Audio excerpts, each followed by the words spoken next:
আসসালামু আলাইকুম। আশা করি আপনারা সবাই ভালো আছেন। আপনাদেরকে এক পলকে দেখাবো আমি ঘুরিয়ে ঘুরিয়ে তালতলা মাছের আড়ত। তালতলা মাছের আড়ত দেখানোর আগে আপনাদেরকে দেখে নিই খালপাড়ে যে সুন্দর প্রাকৃতিক সৌন্দর্যগুলো।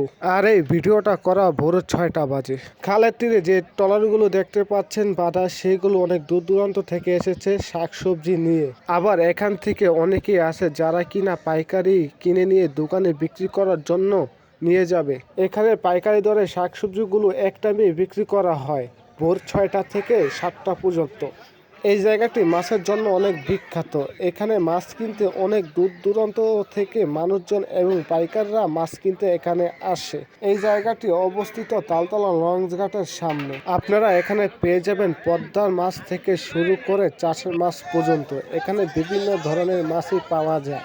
এই জায়গায় বেশিরভাগ আপনারা তাজা মাছগুলো পেয়ে যাবেন। আর দেখতে পাচ্ছেন মাছগুলো অনেক সুন্দরভাবে সাজিয়ে রেখেছে। এটাকে বলে ডালি। এখানে জেলে ভাইরা অনেক সুন্দরভাবে সিরিয়াল বাই সিরিয়াল মাছগুলো বিক্রি করছে।